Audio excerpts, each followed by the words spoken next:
Om Jnanatirmirandhasya Jnananjana Shalakaya Chakshurunmilitam Yena Tasmai Shri Gurave Namaha.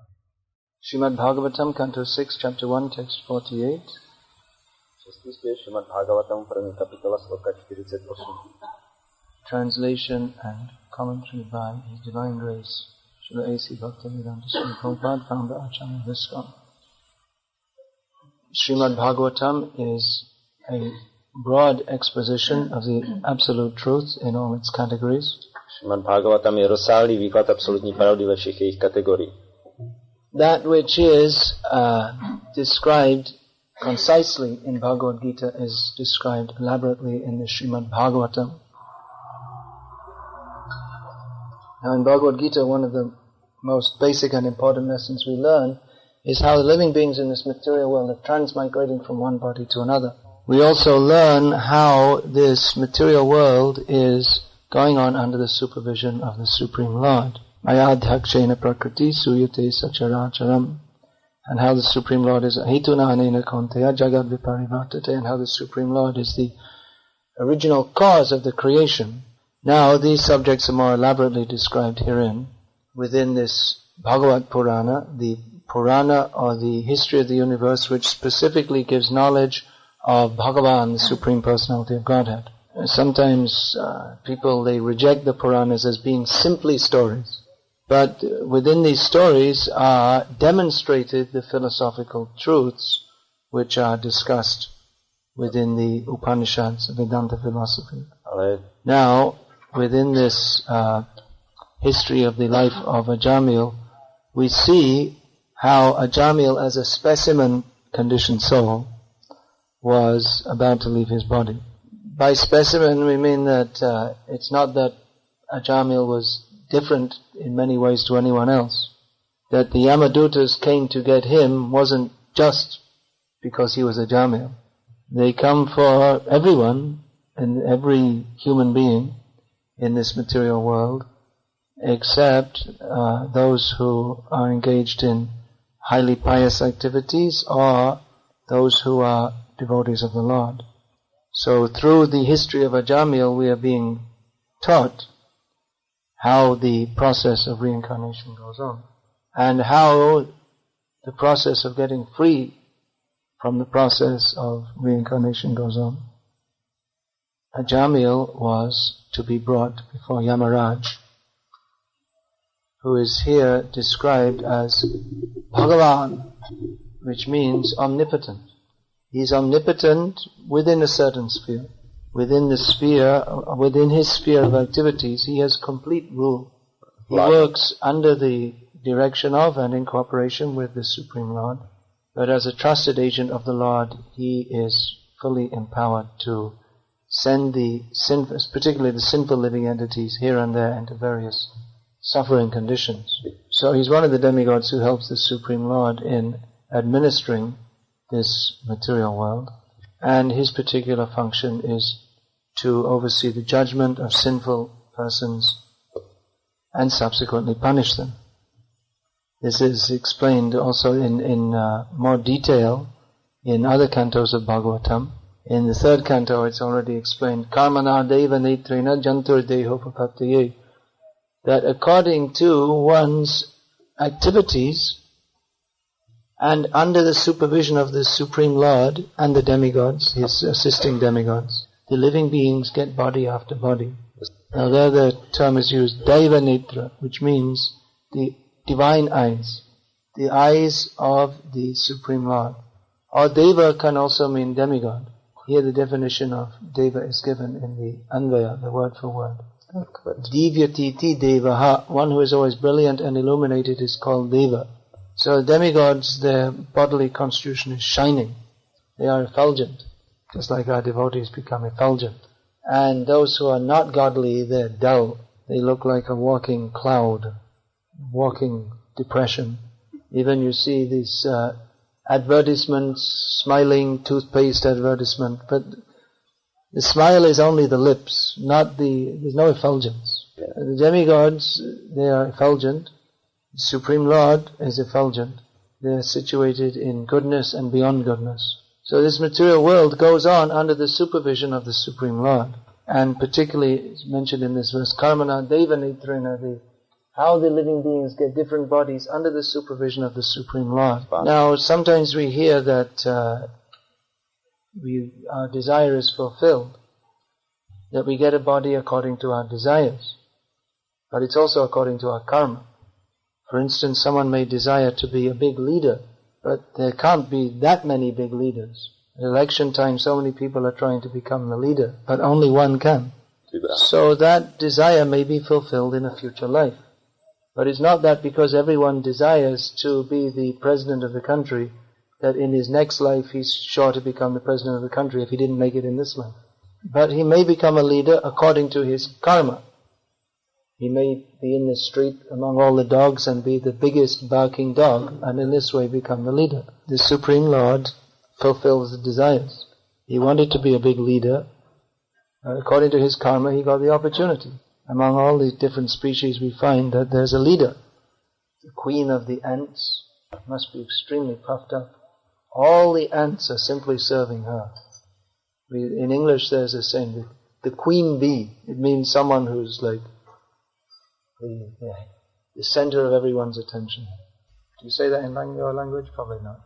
Yes. You say someone, the queen bee, means someone who's, everyone's around them, everyone's looking at them, taking attention of them. So everything is going on under the supervision of the Supreme Lord and his assistance. It's very complex. That Krishna says in the Gita also, it's very difficult to understand the workings of karma. We see in the case of Nriga Maharaj that even though he performed so many pious activities, that it appeared that his future heavenly happiness was guaranteed. For a minor discrepancy, he had to become a lizard. Hellish condition. So it may be very difficult to understand exactly what's going to happen in your future life. Sometimes devotees like to go to astrologers and ask them, well, am I going to be liberated in this life? An astrologer has to make a living, he has to say something. Usually he'll say yes. But actually it's very difficult to say. Even we see in the case of Jayananda Prabhu, who was a great devotee in this movement, who left this world before Srila Prabhupada, and was very dear to Srila Prabhupada. So Prabhupada wrote a letter to him after his departure, congratulating him and thanking him. And in that letter he said that maybe you have gone to the spiritual world, but if you had even the slightest trace of material desire, then you must have gone to the heavenly planets. So even Prabhupada wasn't saying, definitely you went here or you went there. It all depends on the consciousness at the time of death, which is another important lesson from the story of Ajamil, that despite his sinful life, at the time of death he thought of Narayana. Vishwanath Chakravarti Thakur explains, Prabhupada explains, Vishwanath Chakravarti Thakur explains that at the time of death he called Narayana, thinking of his son. But then, in fear of the Yamadutas, he remembered Narayana, the personality of Godhead who he had worshipped in his youth. Prabhupada explains in the Ishopanishad commentary that at the time of death, a person sees his whole life spread out in front of him, just like a movie. He sees like on a movie. You see your whole life in front of you. So that is a great benefit for those who have performed devotional service. That at the time of death they can remember that they performed some devotional service. So even someone who has fallen from the standard of devotional service, at least he can remember that at the time of death. Of course, the consciousness that we develop after that, if we go away from devotional service, that also influences how we perceive our devotional service. If someone, after performing devotional service, develops an offensive attitude, then when he thinks of his previous devotional service, he may think, oh, how I was wasting my time. But we see here, Ajamil, he hadn't developed an offensive attitude to the Supreme Lord or his devotional service. He had certainly cultivated a wicked mentality, which had led him to be offensive to many people. and his giving up his Brahminical vows and his giving up his service to the Supreme Lord, that was also offensive. It's certainly offensive to give up one's service to the Supreme Lord, having started it. But he wasn't offensive in the sense that he had deliberately cultivated a malicious attitude towards the Supreme Lord. More or less he forgot his Bhagavad-gita, being absorbed in thoughts of very degraded sense gratification. But there's no record of him insulting the Vaishnavas or performing or blaspheming the Supreme Lord. So the Supreme Lord, out of his kindness, was willing to forgive Ajamil and give him a good chance. Krishna is very kind. This we also understand from this narration of Ajamil. Kaunteya pratijanihi name bhakta pranashiti. My devotee is never vanquished, Krishna says. Ajamil forgot Krishna. Krishna didn't forget him, and gave him the opportunity to remember him again by inspiring him from within the heart to name his child Narayana. He could have named the child by any other name, for a rose by any other name smells as sweet. You can call a child whatever you like. You can call a child any name. Of course, usually within Vedic culture, there's some specific rules for choosing a name according to the astrological configuration in which they're born. But we don't know even if Ajamil was following even that much. He could have chosen a name like Hiranyakashipu, or one of you, someone more in his line at the time. But Krishna inspired him to call the child Narayana. And as a result, he was constantly chanting the name of Narayana. Krishna was giving him a chance to perform not exactly devotional service, but a shadow of devotional. To perform this namabhas, one kind of namabhas, by which he became purified. Prabhupada comments in the purport that how in Indian culture, even today, people like to give names of the Supreme Lord to their children. Although unfortunately with, like so many other things in India, so many other aspects of Indian culture that's being forgotten now. And even you find people, they're given names of the Supreme Lord and they don't know. I often meet people in India, I ask them what their name is and they say, oh, that's the name of Krishna. I say, no, I didn't know that. They're 40, 50 years old. They don't know. Just like all the names in the West also, actually they're originally names of God. Yes, I look surprised, it's true. They're, all these names, if you make linguistic research, you'll find they all have some meaning, usually describing some quality of the Supreme Lord. Or,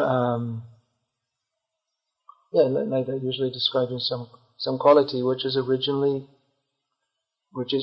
in the Supreme Lord. Because even in the West, people at one point in time were all theistic. Theistic.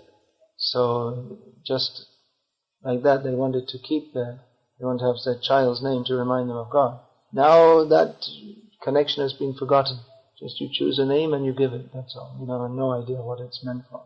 Culture was there originally that we should give some name which will remind us of God, in the hope that the child will develop that quality which is in God. So in India that was very much the culture, and still in some places that's going on. Although you find now in India often the people, they give some name which they think is a Western name, but it sounds really stupid. Especially girls' names, they choose such stupid names. Beauty, Dimple, stupid names. I don't know how you can't translate. Beauty you can translate that as. Dimple, what does that mean? I don't know. So, but previously even the Smartas, they often used to give names of Vishnu. Because the Smartas, even they think that the name of Vishnu is very auspicious. Because in Shastra it said that by chanting the name of Vishnu you get free from sinful effects. That's why you'll find previously in India, so many people, they used to, early in the morning, they would chant Vishnu Sahasranam or Gopal Sahasranam, 1,000 names of Vishnu or 1,000 names of Gopal. with the idea that we'll get free from sinful reactions and we'll be blessed by God by doing this. So not trained in pure devotion. That smarter idea that we should do everything to get free from our sinful reactions. Still, there's some connection with Krishna. So that you'll find so many boys in the smarter community given names like Nanda Kumar, Nanda Kishore, Gopal Krishna, names like this. Very nice names. So that helps them. They have some reverence for the name of Vishnu. That's why Prabhupada sometimes he used to say that everyone in India is Krishna conscious. So you may wonder, well, how is that possible? You go to India, it doesn't look like everyone's Krishna conscious. But because of that culture was Bhagavad Kendric, it's centered on Krishna consciousness. So even though so many people may be very materialistic, because the culture is God-centered, therefore it's difficult not to be God conscious to some extent. And because of that culture of giving the names of God, therefore you'll find in common life, you'll find everywhere the name of Krishna. Just like you'll find the nearest town to Mayapur is called Krishnanagar. Who's it named after? Not Krishna, the Supreme Personality of Godhead, but a king whose name was Krishna. He was named after the Personality of Godhead, and therefore that name came in the town. And you'll find just like in Calcutta, for instance, you'll find so many streets, they named after the names of prominent people. So you'll get the street name just like Sir Hari Ram Goenka Street. Sir Hari Ram Goenka Street. Goenka. No, unfortunately not Gauranga, Goenka. But Hari and Ram is the Goenka. So he was a prominent businessman, I guess. Goenka is the mostly businessman. So the street was named after him. And his parents had given him the name of Hari and Ram. So everyone will say, where are you going? I'm going to Sahari Ram Goenka Street. I'm going to Krishnanagar. So even the Muslims or even the atheists, they're constantly chanting the name of God. See, recently the Prime Minister of India's name was Narasingha. Now it's Atal Bihari, which is also a name of Krishna. And actually the next one down from the Prime Minister, his name is Lal Krishna. Lal Krishna Advani. But they always write LK. They don't write Lal Krishna. They want to avoid. So that culture is there, by which even if you try to avoid Krishna, it's very difficult. I was just discussing with Narakriti Prabhu yesterday about how the importance of trying to bring this culture of Krishna consciousness to the Western world. But the culture, if it's there, then it's difficult to forget Krishna even if you try. So devotees are making a good start on that in the Western world by going everywhere and distributing Prabhupada's books, so that whether you're in the office, whether someone's in the office or their home or in the school, every so often someone will be coming and selling them a book. Devotees help to remind people of Krishna. That whole culture, the Vedic culture or Vaishnava culture, is to help us remember Krishna, which is all auspicious, as we see in the case of Ajamil. So all these things, dressing as Vaishnavas, wearing tilak, helps us to remember Krishna. Even the varieties of food, if we offer this food to Krishna, say, oh, this variety, this is cooked in Tirupati temple, this is one of the Lord's favorites, some variety of kachori, this is, oh, Prabhupada, this is his favorite, or different varieties of shak, green vegetables, Lord Chaitanya's favorite. So as you're taking, you can remember Krishna, that Krishna likes this is his favorite, this is what he eats in the winter, this is what Mother Yashoda cooks for him, so many things. So culture means that which covers every aspect of life. And culture is shaped on philosophy. It's like the modern culture, why do people dress the way they do? Well, apart from utility that you want to keep warm, They're dressing for sense gratification.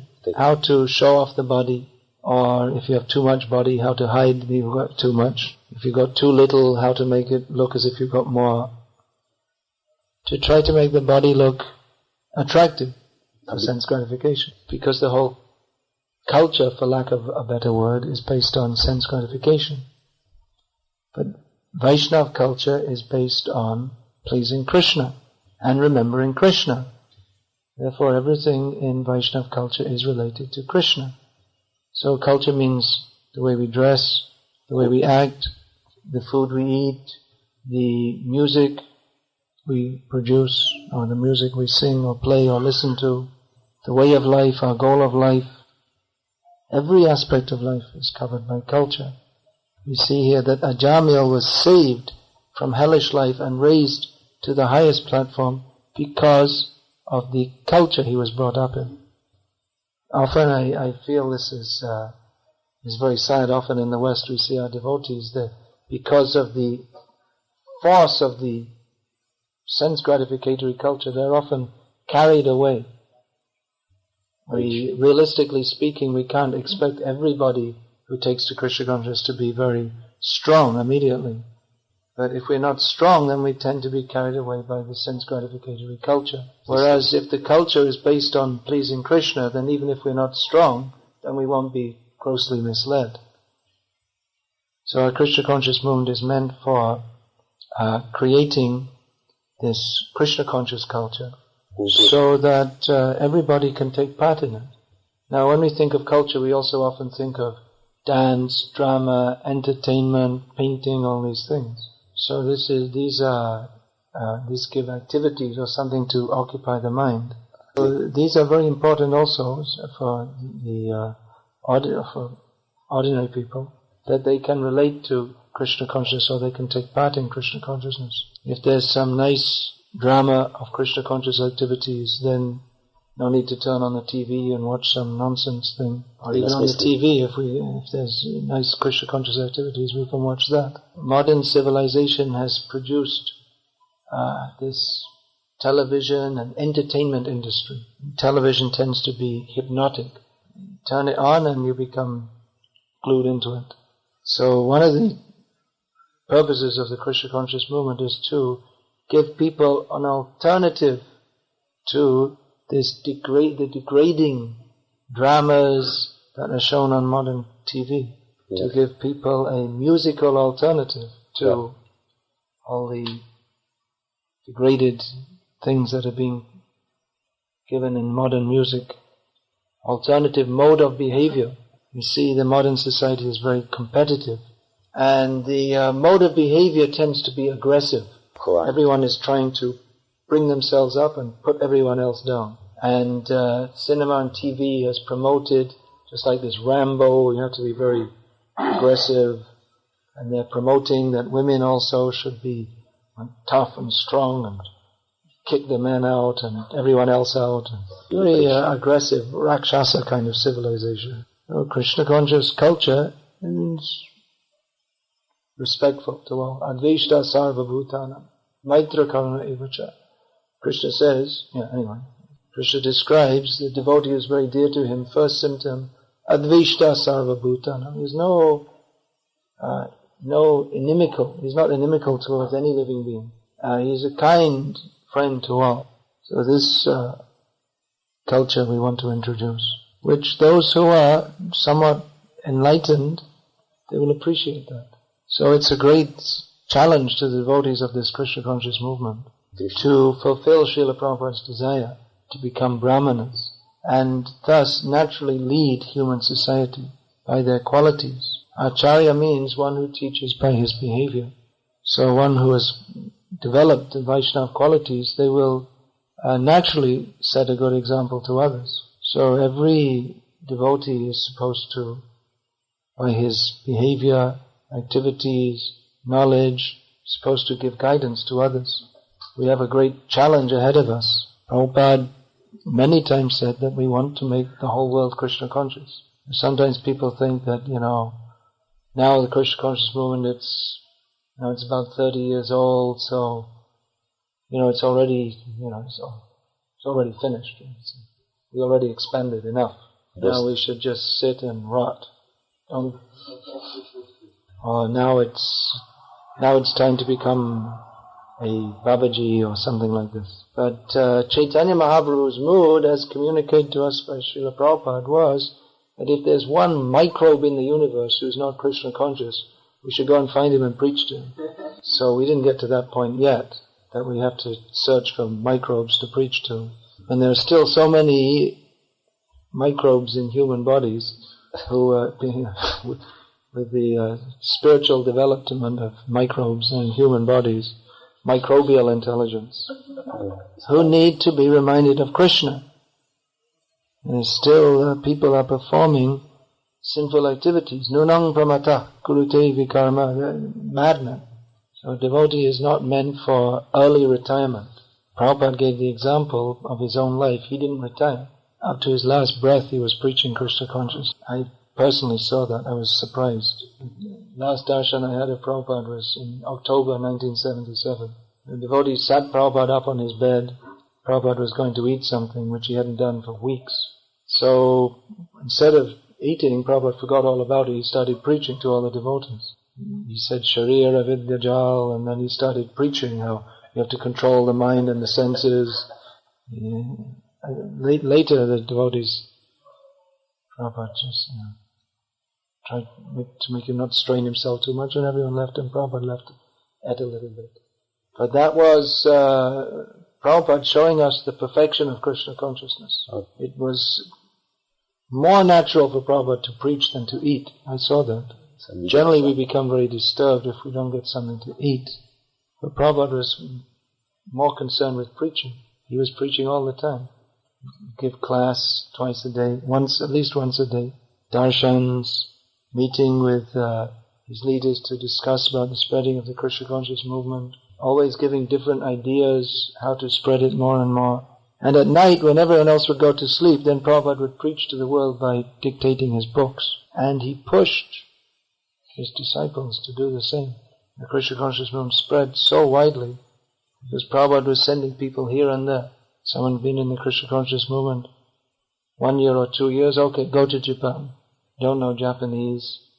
Never been out of America before. 22 years old. Read Bhagavad-gita once or twice. Okay, go and make Japan Krishna conscious. That was the mood. So many, due to the emergency tactics, there may have been some things done which shouldn't have been done. In retrospect, you could say, well, it could have been done this way or that way or better. But in those days, it was just get out there and get the job done somehow or other. And as a result, Krishna consciousness spread very quickly all over the world. If we'd stopped and considered everything, well, should we do this or should we do that?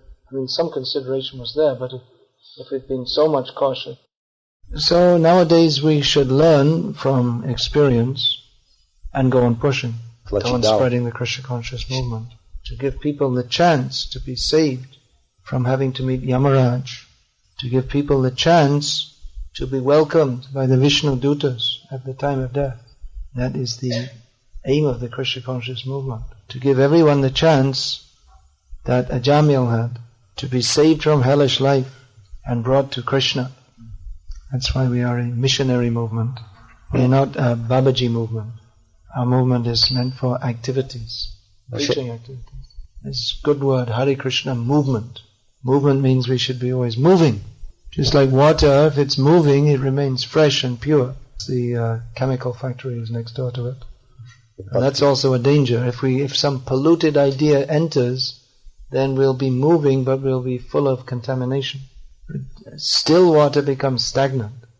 Moving water is fresh and pure, as long as there are not contaminations entering.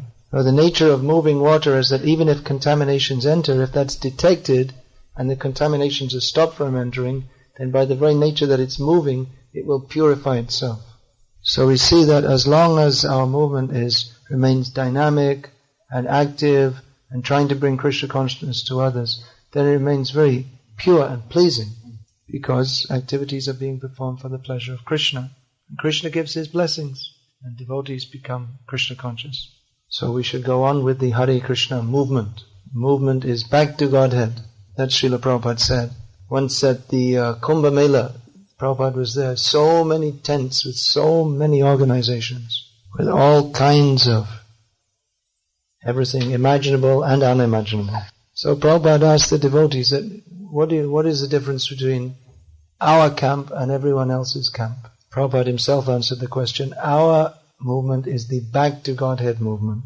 Everyone else will be rotating within this material world. For all their yoga, sitting on thorns and standing on their head, smoking dope or whatever they may be doing, they're staying within this material world.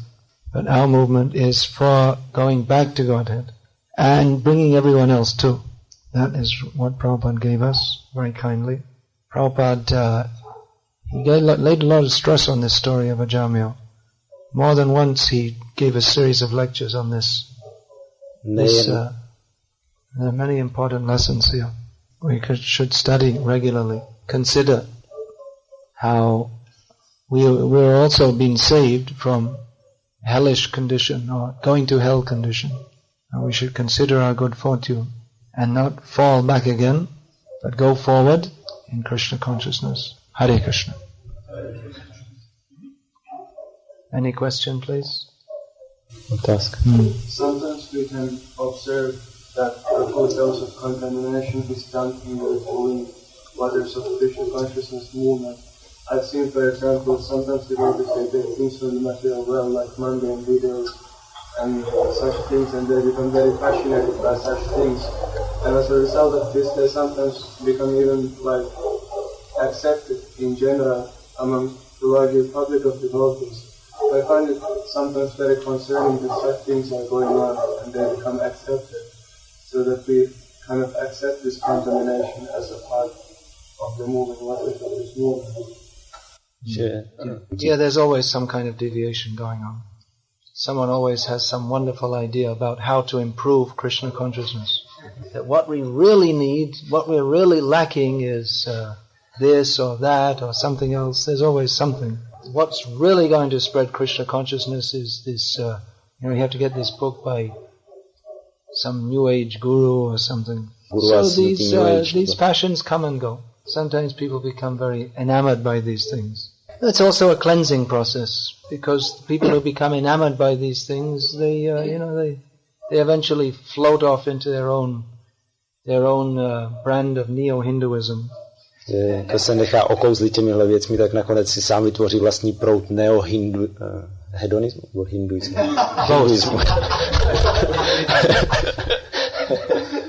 Okay. Why I say neo-Hinduism? What is Hinduism? Hinduism means originally there's Krishna consciousness, and then there's so many different interpretations, so-called improvements, deviations. So in the Western world also we have our own Western ideas, and we introduce these things. And just like Hinduism, it's like kind of Krishna conscious, but not exactly to the point. So that's there in the West also. And for some time, some of these deviations may appear to be something wonderful to some people. It's not that everybody follows them. But then after some time, because it's not pleasing to Krishna and it's not according to Shastra, then all the bad results of it become apparent. And then those who actually want to be Krishna conscious can see that, well, actually maybe it's not so good after all. And those who are fixed in the teachings of Guru, Sadhu and Shastra knew that from the beginning anyway. So our movement is a very big movement and somewhat unwieldy in some ways. Unwieldy means it's not like a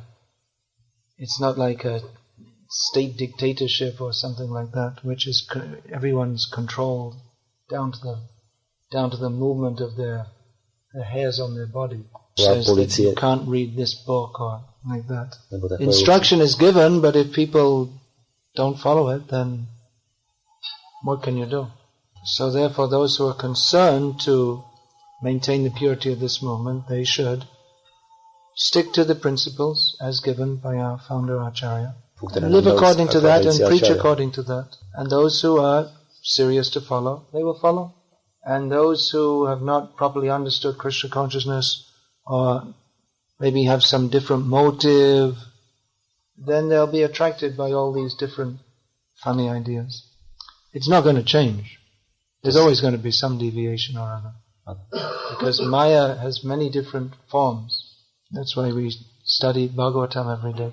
So that we get the Bhagavat Tattva Vijnanam Mukta Sangasya Jayati. We get the knowledge of Srimad Bhagavatam by which we can be liberated from all these materialistic ideas. So Srimad Bhagavatam lecture should be based upon that which is given to us by Guru, Sadhu and Shastra. At least during that time there should be no discussion of karma, jnana or yoga except to debunk it. Except to debunk it, refute it, throw it out. And then during the course of the day, if anyone introduces us to something which is apparently Krishna conscious, but is not according to Guru, Sadhu and Shastra, then we can see this is some combination or permutation of karma, jnana and yoga. It's not what we want. A very good formula that will keep us safe. It may not be very sophisticated, apparently. A very good formula is to stick to what Prabhupada gave us. And then if anyone brings anything else, you can just say, well, I'm old-fashioned, I just stick to what Prabhupada gave us. And of course they may say, well, actually, it's just in line with what Prabhupada said. It's just exactly the same. There's some management expert has written something, and actually you see Prabhupada used to do all these things himself, so it's the same as Prabhupada. So it may be so, but if you want to be safe, then you make your Guru, Sadhu, Shastra based on Bhagavatam, not on some management book. Otherwise, I've seen in our movement that there have been different management theories which have been the solution, one after the other. And a few years ago, some members of our movement, they would quote a certain management guru as if he was the Acharya. They'd quote him more than Prabhupada. And they would say, well, Kavi says, as if, that's the final authority on everything. So, no doubt, this man, Kavi, has many good observations, which can be applied in Krishna consciousness also. But he's not a self-realized soul. Therefore, he makes mistakes. Therefore, we should be very careful not to be taken in by his whole world view. It's true that we can take knowledge from different sources and use in Krishna consciousness. But we have to be very careful, because if you take knowledge from non-devotees, then inherent in what they're saying, it is the world view which they hold. It's subtly inherent in everything they say and do. So then when this Kaviitis plague was going on, we were told that, actually he believes in God. It's okay, it doesn't mean he's a pure devotee. No? Doesn't mean we have to accept everything he says because he believes in God. Well, probably Bill Clinton believes in God too, but that doesn't mean we should imitate his behavior. Although there may be some things we could learn from him too. Maybe, I don't know, I haven't studied. But then, he's an intelligent guy, maybe he knows some things which we could also apply. Often, non-devotees, they may have some insights into human nature. Just like recently I read a quote from Abraham Lincoln, that he has a right to criticize who has a heart to help. So it's a good observation, which we can apply in Krishna consciousness also. And it may be that someone has many good observations, but then the danger is that if they have many good observations, and we start to think that everything they say is correct. So that's why we should be fixed in Guru, Sadhu and Shastra, and not be fascinated by things that non-devotees say. We can take that Prabhupada used to quote Chanakya, we can take knowledge, good instruction even from a fool. Fool generally isn't expected to give good instruction, but circumstantially if he does, a wise man can recognize it and take it. However, our center is Guru, Sadhu and Shastra, and we should be very careful not to be deviated from that. I wonder why if the Yamaru does come for the Acharya at the time of death, because he was chanting the holy name during his life, so he was purified already. Well, they didn't know that, did they? That you'll find the whole story. The story is yet to be told. that later on, after this incident, they were told by Yamaraj, don't approach those who chant the names of Narayana. But previous to that, they didn't know that. But he wasn't chanting throughout his life. His last son was named Narayana. There's no record of his previous sons being given the name of Vishnu. In his youth, he was worshipping Narayana. And just at the end of life, his son, who was how many years old? 5 years old. So for the last 5 years, he was chanting the name of Narayana. So he wasn't exactly chanting. He performed many sinful activities. That's why the Yamadutas were surprised. How is it that we're being denied? Obviously, this person is sinful. Yes, they were surprised when the Vishnu Dutas came. You appear to be very saintly people. By your bodily effulgence and beauty, you appear to be very pious. Then why are you obstructing us? We are carrying out the work of universal justice. It is absolutely proper and just, the Yamadutas thought, that we should take away a Jamil for punishment. They were surprised. Later they learned from Yamaraj what the actual situation was.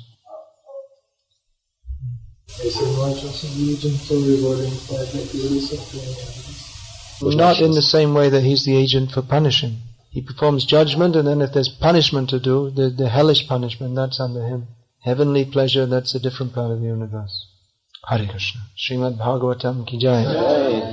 Srila Prabhupada ki jai.